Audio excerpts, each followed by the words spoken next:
Hello friends, आज MS office के part 2 का वीडियो हम देखेंगे। पार्ट 1 में हमने 1 से 10 तक करा दिया था। आज 11 से स्टार्ट करेंगे और 11 को हमने आपको SW भी दिया था कि 11 का आप लोग कमेंट बॉक्स में आंसर भेजेंगे। तो लगभग किसी का कमेंट बॉक्स में 11 का आंसर नहीं आया। चलिए आज हम देखते हैं क्वेश्चन नंबर 11। क्वेश्चन नंबर 11 ये कह रहा है कि प्रेसिंग F8 की फॉर 3 टाइम्स सेलेक्टेड, यानी कहने का मतलब अगर हम F8 को 3 बार प्रेस करते हैं हम MS वर्ड में तो क्या सिलेक्ट होगा। तो ऑप्शन है कि ए वर्ड सेलेक्ट होगा, कि ए सेंटेंस सेलेक्ट होगा, कि ए पैराग्राफ सेलेक्ट होगा, कि इंटायर डॉक्यूमेंट सेलेक्ट होगा। तो इसका आंसर आप लोग दें। एक बार फिर से क्वेश्चन कर लेते हैं कि प्रेसिंग F8 की फॉर 3 टाइम्स सेलेक्टेड, यानी F8 को 3 बार अगर हम प्रेस करते हैं MS वर्ड में तो क्या सिलेक्ट होगा। तो इसका आंसर जो है हम लोग का होगा कि ये अगर 3 बार F8 प्रेस करते हैं तो ये सेंटेंस सेलेक्ट होगा। ठीक है, एक पूरा ही सेंटेंस सेलेक्ट होगा। ठीक है, चलते हैं क्वेश्चन नंबर 12 की ओर। तो क्वेश्चन नंबर 12 है कि what is the shortcut key you can press to create a copyright symbol, यानी सिंपल से भाषा में समझे तो कॉपीराइट सिंबल का शॉर्टकट की पूछा जा रहा है। कॉपीराइट सिंबल का शॉर्टकट की ऑप्शन, आप ऑप्शन देख सकते हैं। ऑप्शन नंबर दिया है अल्ट प्लस कंट्रोल प्लस सी, ऑप्शन नंबर बी है अल्ट प्लस सी, और ऑप्शन नंबर सी है कंट्रोल प्लस सी, और ऑप्शन नंबर डी है कंट्रोल प्लस शिफ्ट प्लस सी। तो कॉपीराइट का सिंबल आप लोग बताएं। तो हम बता दें कि कॉपीराइट का सिंबल जो होता है वो alt plus control plus C होता है। ठीक है, option number A alt plus control plus सी।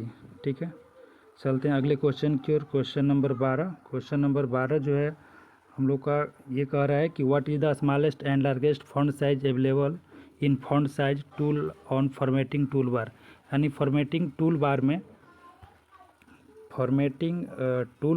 पूछा जा रहा है कि फॉर्मेटिंग जो टूल बार का स्मॉलेस्ट एंड लार्जेस्ट ऑप्शन जो है वो क्या होता है। तो ऑप्शन नंबर ए है 8 एंड 72, यानी 8 और 72। ऑप्शन नंबर बी 8 और 64। ऑप्शन नंबर सी 12 एंड 72, और option number D non of above. तो स्मॉलेस्ट एंड लार्जेस्ट ये बार बार हम ऑफलाइन बैच में पढ़ाए हैं कि स्मॉलेस्ट सबसे स्मॉलेस्ट 8 होता है और लार्जेस्ट जो है 72 होता है। तो इसका आंसर जो होगा हम लोग का ऑप्शन नंबर ए। ठीक है, ऑप्शन नंबर हम लोग का ए आंसर होगा। ठीक है, चलते हैं नेक्स्ट क्वेश्चन में। Question number 14। क्वेश्चन नंबर 14 ये बोल रहा है कि which of the following is graphics solution for word processor, यानी वर्ड प्रोसेसर का ग्राफिक सॉल्यूशन मतलब किसे कहा जाता है। ऑप्शन नंबर ए है clip art, option number B word art, option number C drop cap, option number D all of above. यानी simple सा भाषा में समझेंगे कि यहाँ से आप देख सकते हैं कि ऑप्शन नंबर बी में वर्ड आर्ट दिया है, ड्रॉप कैप दिया है, जो कि ये MS वर्ड के इंसर्ट टैब में पाया जाता है, चूँकि इससे कोई ग्राफिक से कोई संबंधित नहीं है। वर्ड प्रोसेसर के ग्राफिक से कोई संबंधित नहीं है। तो वर्ड प्रोसेसर के ग्राफिक से हम लोग का संबंधित जो है वो है क्लिप आर्ट। तो इसका आंसर ये होगा।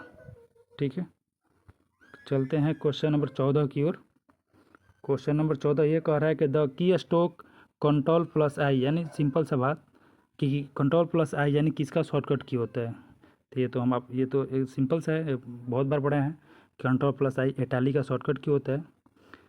ऑप्शन नंबर देख सकते हैं, ऑप्शन नंबर ए में इंक्रीज फॉन्ट साइज, फॉन्ट को बढ़ाने के लिए, इंसर्ट लाइन ब्रेक को इंसर्ट करने के लिए, indicate the text should be bold करने के लिए, apply italic format to selected text, यानी सिलेक्टेड टेक्स्ट को इटैलिक करने के लिए। ठीक है, तो ऑप्शन नंबर हम लोग का डी होगा, चूँकि इटैलिक करने के लिए होता है ये। ठीक है, चलते हैं क्वेश्चन नंबर 16 की ओर। 16 क्वेश्चन है कि a character that is raised and smaller above the base line is known as. English में है तो बिल्कुल प्रॉब्लम नहीं होना चाहिए, चूँकि हम हिंदी में इसको कन्वर्ट कर रहे हैं। ये क्वेश्चन कर रहा है कि बेस लाइन से कोई भी कैरेक्टर को अगर ऊपर लिखते हैं तो उसको क्या बोला जाता है। ऑप्शन है, option A outlined, option B raised, option C superscript, option D subscript. तो हमने हिंदी में कन्वर्ट कर दिया, तो इसका आंसर बताने में कोई आपको कुछ प्रॉब्लम नहीं होगा, क्योंकि बेस लाइन से अगर कोई भी कैरेक्टर ऊपर होता है तो उसका आंसर होता है सुपरस्क्रिप्ट, जो कि हम बताए थे, अगर ऊपर है तो सुपरस्क्रिप्ट है। ठीक है, चलते हैं क्वेश्चन नंबर 17 की ओर। क्वेश्चन नंबर 17 कह रहा है कि thesaurus tool in MS Word is used for, जो थेसर्स टूल है वो MS वर्ड में किस लिए यूज किया जाता है। तो थेसर्स प्रवाची शब्द के लिए यूज करते हैं, जिसको इंग्लिश में साइनो कहते हैं, साइनोम्स। और उसमें साइनो तो दिखाता ही है, साइनोम्स दिखाता ही है, और उसके साथ साथ एंटोनिम्स यानी विपरीतार्थक शब्द भी दिखाता है। ठीक है, तो ऑप्शन देख लेते हैं। ऑप्शन ए है स्पेलिंग सजेशन, ऑप्शन बी है ग्रामर ऑप्शन सी है साइनोम्स एंड एंटोनिम्स। तो थेसर जो है वो साइनोम्स और एंटोनिम्स के लिए यूज किया जाता है। ठीक है, तो option number C answer. Question number 18 की ओर चलते हैं। क्वेश्चन नंबर 18 हम लोग का ये कह रहा है कि why drop caps are used in document, यानी डॉक्यूमेंट में ड्रॉप कैप्स किस लिए यूज करते हैं। ऑप्शन सुनिएगा। ऑप्शन ए है a drop all the capital letter, यानी सारे मतलब कि लेटर को कैपिटल करने के लिए। ऑप्शन बी है to automatically being each paragraph with capital letter, यानी ऑटोमेटिक मतलब कि पैराग्राफ को कैपिटल करने के लिए। अगला है to begin in a paragraph with a large drop initial capital letter. और ऑप्शन डी है नॉन ऑफ एबव। तो ड्रॉप कैप समझाए थे आपको कि ये ड्रॉप कैप क्या करता है, किसी पैराग्राफ को बीइंग मतलब शुरुआत वाला जो अक्षर है वो लार्ज कर देता है, यानी कैपिटल कर देता है। तो इसका आंसर जो होगा हम लोग का ऑप्शन नंबर सी होगा। ठीक है, ऑप्शन नंबर सी। ठीक है, चलते हैं अगले क्वेश्चन की ओर। अगला क्वेश्चन हम लोग का ये है 19 नंबर। चूँकि आज मतलब कि जो भी क्वेश्चन आ रहे हैं वो अधिकतर MS वर्ड से आ रहे हैं, चूँकि MS वर्ड आप लोग सब अच्छे से पढ़ लिए हैं, तो शायद इसमें बताने में कोई दिक्कत नहीं हो रहा होगा। बस अगर इंग्लिश में है तो कोई दिक्कत नहीं, हिंदी में हम कन्वर्ट कर ही दे रहे हैं। क्वेश्चन नंबर 19 देखेंगे कि a bookmark is an item or location in document that you identify as a name for future reference, which of the following task in accomplished by using bookmarks, यानी simple से भाषा में ये बोला जा रहा है कि बुक मार्क्स का यूज किया है। तो ऑप्शन नंबर ये देखेंगे to add anchors in web page में ऐड करने के लिए। ऑप्शन बी है to mark the ending a paragraph of document के पैराग्राफ यानी लास्ट में मार्क करने के लिए। To quickly jump to a specific location in document. और ऑप्शन डी है to add hyperlink in web page. तो सिंपल से भाषा आप लोग समझ गए होंगे, इसका आंसर भी आप लोगों को पता होगा कि बुक मार्क्स लगाने से ये फ़ायदा होता है कि हम तुरंत जो है वो क्विकली जो है जंप करते हैं स्पेसिफिक लोकेशन के पास जहाँ पर हमने बुक मार्क्स लगाया हुआ है। ठीक है, तो इसका आंसर ऑप्शन नंबर सी होगा, to quickly jump to a specific location in document. ठीक है, क्लियर। चले आगे की ओर, नेक्स्ट क्वेश्चंस। क्वेश्चन नंबर 20 है विच ऑफ द फॉलोइंग, आज का last question, which of the following is not valid version of MS office, यानी MS ऑफिस का कौन सा वर्जन इसमें नहीं है। इसमें 4 ऑप्शन दिए, चारों MS ऑफिस का वर्जन है, जो कि एक नहीं है। तो इसमें कौन सा नहीं है ये देखेंगे।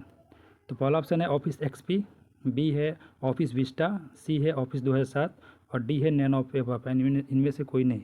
ठीक है, तो आप लोगों को मालूम होना चाहिए कि ऑफिस XP जो है वो MS ऑफिस का वर्जन है। ऑफिस 2007 भी है, ऑफिस 2013 भी है जो कि आप लोग पढ़ रहे हैं, उसके बाद 16 आ गया है, 21 आ गया है। ठीक है, ये सारा आ गया है। तो इसका आंसर जो होगा ऑफिस विस्टा होगा, जो कि MS ऑफिस का वर्जन ये नहीं है। ऑफिस विस्टा MS ऑफिस का वर्जन नहीं है। ठीक है, आज के लिए बस इतना ही। एक हम दे देते हैं HW, जो जिसका आंसर आप लोग देंगे कमेंट बॉक्स में। करें you can not close MS word application by, you can not close MS word application by, थोड़ा सा स्पेलिंग मिस्टेक है, यानी कह रहा है कि MS वर्ड एप्लीकेशन को कैसे क्लोज कर सकते हैं।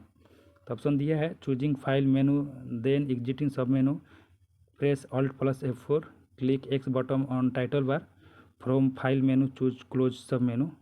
इसका आंसर आप लोग कमेंट बॉक्स में देंगे और कितना मार्क्स आया वो कमेंट बॉक्स में आप लोग नाम के साथ भेजेंगे। ठीक है, उम्मीद करते हैं कि वीडियो पसंद आया है। नेक्स्ट पार्ट के लिए हम लोग कल मिलेंगे।